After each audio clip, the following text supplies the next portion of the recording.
You're welcome to Rabbi Chinedum TV. I really appreciate the moment you have spent. For those of you that have been sending messages as well as liking and sharing our wonderful messages. Today I want to talk about the problems we are being faced as a result of broken marriages. As you can see, many marriages have come to a halt in so many lives today. There are many broken homes. I'll spend time to talk about the civic responsibilities of the men. But today I also want to address the issues, the roles the women, our wives needs to play too. I want us to reflect back, thinking on how our ancestral mothers was able to marry and then maintain their marriages for a very long time. Most of our ancestral mothers got married to a man that had other wives, like in a polygamous home. But yet, they were able to make a better home, raise their children even much better than what we see today. So it is quite unfortunate that our mothers today find it difficult to stay in a marriage for a long time. I want to say that the problem is that our mothers, our present mothers, have failed to understand what marriage is. First and foremost, it's not the wedding bell, like the ashebi, the wedding gown, the marriage or wedding, whatever thing that the money we spend in organizing wedding. That's not the issue, because this is what brings so many women into marriage today. Let me tell you something. Marriage is sacred. The inventor or the originator of marriage is God himself. He invented marriage. Not only when a man pays your dowry, because it is the relationship that brings about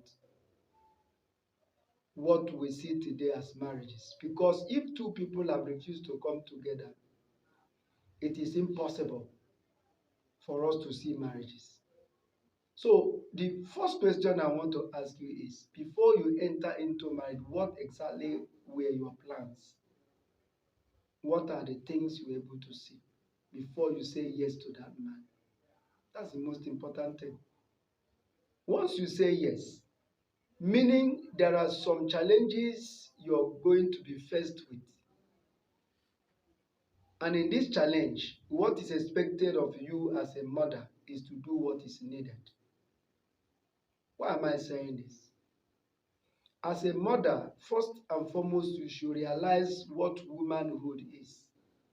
You should understand who you are. Understanding your temperament that has to do with your behavior.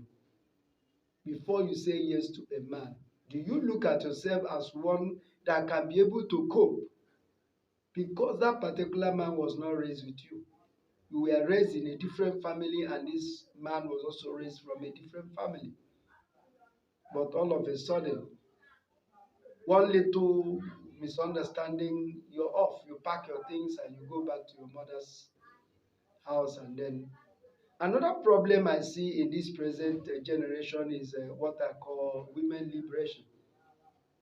What is women liberation? So I'm talking about freedom. There is no way you can bring the Western world marriage or Western world idea to cope with what we Africans see as marriage. Yes, I believe in freedom, because in every creation, God will always bring a generation that would want to be free. The Bible said that man is a free moral agent, women inclusive.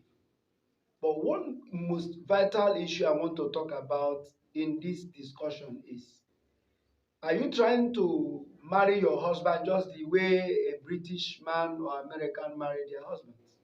Or treat him in a similar manner? That's a very wrong one. You try to understand that we Africans there are ways we reason and things that we do. We are the people that see culture as a base, that everything that we do not joke on what culture says or what culture sees us to be. That does not mean we should use our women or see our women as slaves. But the women, you need to play your own role too, understanding your limits. Sometimes we have seen that technology has almost taken everywhere. You can see many marriages today have come to a halt because the woman wants to know all the activities that is going on in her husband's phone. From time to time, you keep checking your husband's phone. I got a message.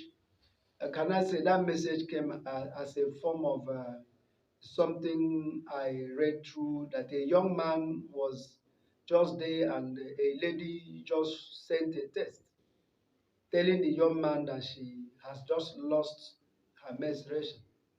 That was the text the man received. Do you know that was where the problem started? Because the man was very close to her husband, close to his wife, and they two were very close to each other. And suddenly that text came. As a matter of fact, this ended up the woman using a bottle and smashing the man's head. And by the time the man got to the hospital, they decided to call the number that sent that text message.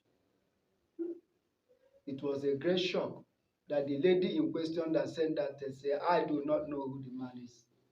Before then, the man have received so much pain and much wound from the wife, not realizing the cause of this pain.